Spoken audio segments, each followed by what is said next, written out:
Então, a gente está aqui com a doutora Márcia, que é a diretora clínica do Hospital de Olhos Dr. Ricardo Guimarães e responsável pelo setor de neurovisão do hospital. A doutora Márcia é uma figura extremamente simpática, daqui a pouco você vai perceber o que eu estou falando, vai entender. É apaixonante conversar com ela, então nós vamos dar um pouquinho desse clima, você vai sentir um pouquinho do que é conhecer a doutora Márcia. Eu queria que a senhora falasse para a gente, em primeiro lugar, o que é a neurovisão e definir, porque é uma coisa muito pouco conhecida, né, no Brasil. Realmente. A neurovisão é uma área nova da oftalmologia. Oftalmologia é muito complexa, né? É uma especialidade médica, tem quase 18 subespecialidades, porque ela envolve, oftalmologia trata da visão, trata dos olhos, que é o sentido mais importante que o ser humano tem. Uhum. E à medida em que a gente avança na tecnologia, que nós avançamos nas descobertas associando as funções cerebrais com as habilidades do ser humano, houve necessidade de se criar uma nova, quase que subespecialidade, para estudar a conexão muito próxima entre a captação do olho, né, que seria como se fosse o hardware, e o trabalho que o cérebro faz com essa informação gerada pela retina humana, porque, na verdade, imagem e tudo, as habilidades são executadas a partir do processamento do software que é feito no cérebro. Então, a neurovisão faz essa ponte entre o olho e o cérebro e a função e a habilidade do ser humano utilizando esse sentido, que é o sentido visual. Então, olhar o olho especificamente é olhar a visão de uma forma limitada, né? A visão não é feita só pelo olho. Não é.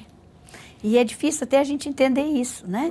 Mas é como se a gente tivesse um bom ouvido, mas quem te fala isso é Debussy, isso é Chopin, isso daqui é o Metallica, né? Que está tocando, é o nosso cérebro que faz esse reconhecimento. Sim. A partir de ondas de som, né?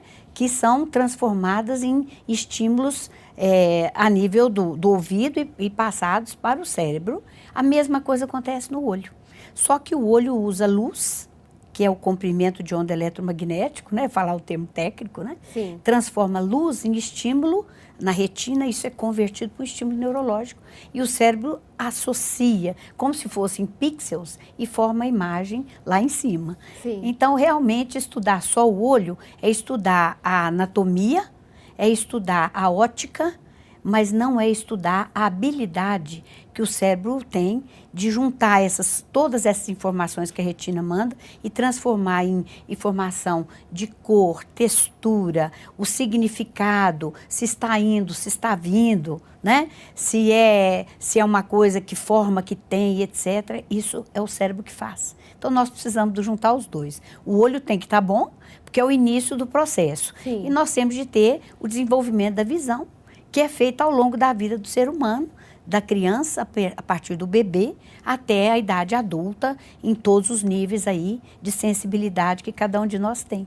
Então, a neurovisão não compete só a quem trata da oftalmologia. Ela junta ela é multidisciplinar, ela é um estudo multidisciplinar, que envolve a neurologia também. Muito bem colocado, Cris. É realmente isso. Entendi. Então, nós temos de ter um apoio, realmente aqui no hospital, inclusive no departamento de neurovisão, a gente tem uma equipe maravilhosa, com vários saberes, né?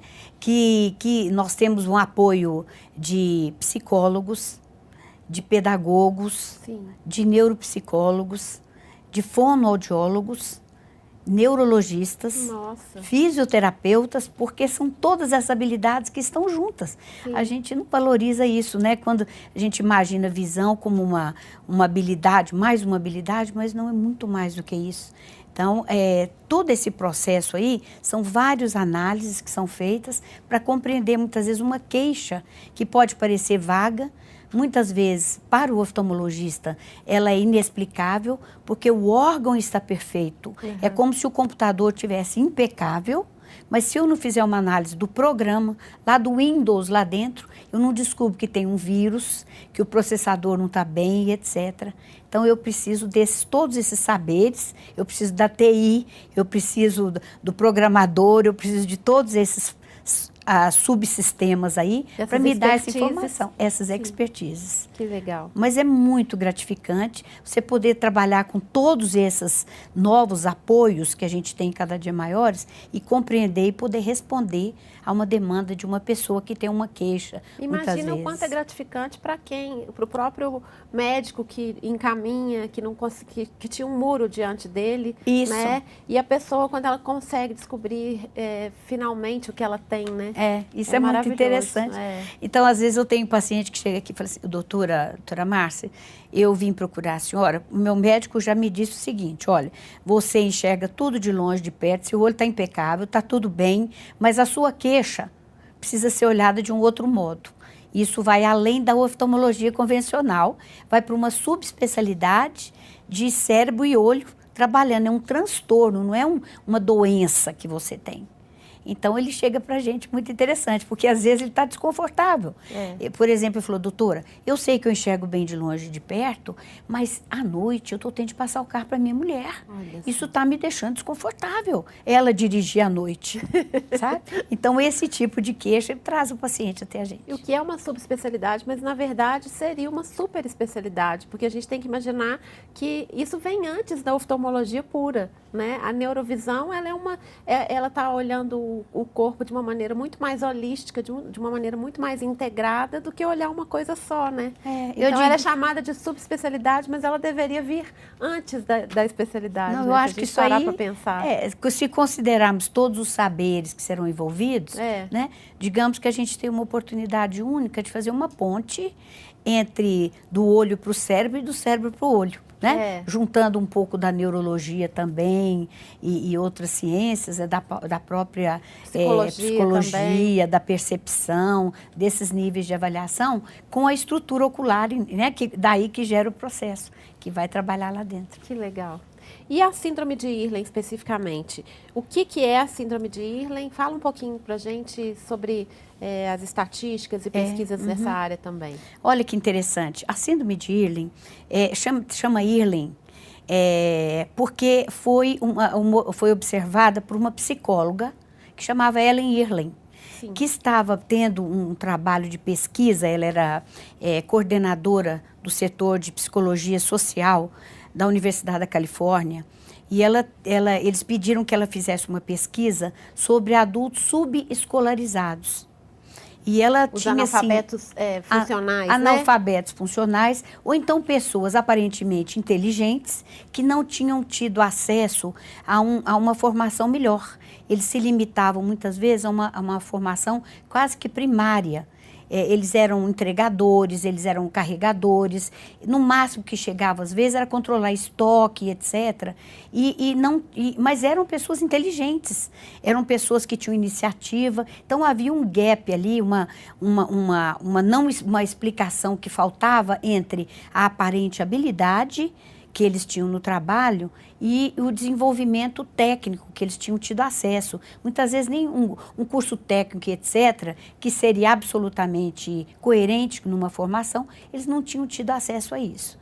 E ela observando, entrevistando essas pessoas, ela descobriu que eles tinham um grupo de sintomas comuns, que era a fotofobia, eles tinham um cansaço visual quando tentavam ler por mais tempo, eles tinham, às vezes, no final do dia, eles estavam exaustos, tinham dor de cabeça, tinham, às vezes, lacrimejamento, o olho ardia muito, tinham, às vezes, eles eram mais estabanados para fazer algumas coisas, mas apesar de serem inteligentes. Então, síndrome de Irlen não significa nenhum déficit cognitivo, não é uma questão de inteligência, mas como tinham vários níveis de sintomas, por exemplo, a dor de cabeça parece que é um sintoma neurológico. Sim. Eles tinham cansaço visual, que não é bem uma queixa específica. Eles tinham lacrimejamento, às vezes tinham dificuldade na visão tridimensional. Então, em medicina, quando a gente tem várias coisas que são afetadas, vários tipos de manifestação abrangendo vários órgãos, a gente chama de síndrome. Sim. Nem sempre síndrome é uma coisa grave. Quer dizer que ela é abrangente. Entendi. Entendeu? Olha, então, adorei, já aprendi uma palavra nova. Porque são várias, então, manifestações. Sim. Então, como ela descreveu, ela teve uma organização disso, ela estudou, formatou e apresentou esse trabalho, porque afinal de contas ela tinha uma verba do governo americano para estudar isso. Ela apresentou as conclusões oficiais dela no Congresso Americano de Psicologia, o Congresso Nacional de Psicologia nos Estados Unidos, como uma descoberta, e era uma descoberta, porque até então dificuldades, às vezes, para ler, etc., estavam sempre associados a distúrbios de aprendizagem, a dislexia, a problemas específicos, né, que envolvia muitas vezes alterações, dificuldades de memória, cognição e tudo. Estava mais na área da neurologia, talvez. Neurologia, da psicopedagogia e não, na verdade, eram manifestações muito mais físicas de desconforto visual. Era um grupo específico. E a fonte principal de desconforto era feito na atividade visual dessas pessoas. Então, isso que é a síndrome de Irlen. E tem a ver com uma hipersensibilidade à luz, principalmente. Isso. Né? É o que caracteriza a síndrome de Irlen. Exatamente. Então, é como se... a gente sabe que existe uma variação na população. Por exemplo, peso, altura, né? Tem pessoas que se sentem bem em qualquer ambiente e tem outras que se ressentem a cheiros, a barulho demais, a muita movimentação, muita gente. São pessoas normalmente mais aguçadas, são pessoas que têm um limiar de captação, de percepção mais elevado que a média. Sim. Então, imagine que você fosse um adulto, mas que o mundo normalmente é feito por um adulto que tem até 1,80 m, 1,85 m. Se você tem 1,95 m, por exemplo, de altura, 2 metros, você não consegue entrar, por exemplo, num Ford Ka, que é pequenininho, né? Às vezes você vai numa outra situação, você é muito alto, você fica desconfortável, só porque a sua altura está um pouco acima da média. Sim. Agora, vamos transportar isso para a mesma coisa, uma pessoa um pouco mais obesa. Às vezes ela vai sentar no banco, num lugar, ela fica mais desconfortável, porque ela fica um pouco apertada ali, naquele espaço. É uma relação de referência da média da população. É como se fosse uma característica, é um grupo de características que define determinadas pessoas. Exatamente. Né? E o mundo não está preparado para essas diferenças, não, né? o mundo Não está nem alerta para isso. Exatamente. Né? E enquanto a luminância do mundo, né? Enquanto a iluminação foi a luz incandescente, foi o ambiente que a criança brincava, até 9h30, no máximo 8h30, 9 horas, ela tinha de dormir, né? Apagava-se a luz e pronto. Não tinha nenhuma outra opção para fazer nada, né? A não ser deitar e dormir. Sim. Ela brincava lá fora e hoje não. O mundo hoje mudou muito. Tem muito mais estímulos, mais né? estímulos. Mais estímulos, principalmente visuais, né? São as telas de computador, tablet, internet. Você tem luz de LED, halógena, fluorescente, todos esses painéis diferentes de iluminação, de todos os níveis. Então, as pessoas mais aguçadas, elas acabam sendo praticamente agredidas pelo ambiente, o que lhes causa cansaço.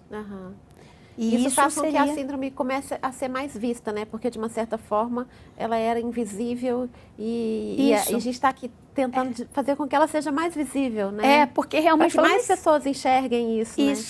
Mas eu nunca ouvi falar em síndrome de Irlen. O que é isso? É uma coisa nova? Inventaram isso? Não inventaram, não. Só que as pessoas se acomodavam. Né? Então, a gente muitas vezes, você não gostava muito de barulho, fulano não gosta muito de barulho, eu vou embora porque eu já estou cansado, né? Mas se você começar a observar, hoje isso traz prejuízos grandes, até no trabalho. Né? Hoje nós temos de fazer uma prova de Enem, que são em média 12 páginas impressas de texto. Hoje a criança, a gente lia 1 ou 2 livros por ano na escola. Livro infantil, muita gente só tinha livro na escola. Tem gente que fala, doutora, quando eu era criança, tinha assim 1 ou 2 livros de história na minha casa. Livro de história era uma preciosidade, né?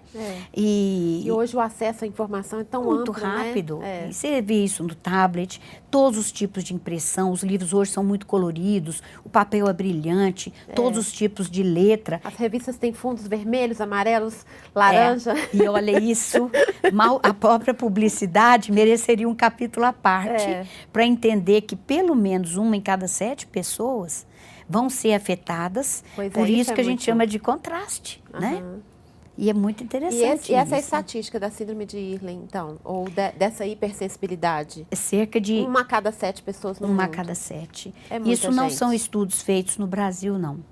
São estudos feitos em várias áreas do mundo todo, inclusive na Universidade de Harvard, entre estudantes da Universidade de Harvard, que são consideradas pessoas com leitores superdotados. Gostou do conteúdo deste vídeo? Então assista ao próximo bloco, um novo olhar sobre o olhar.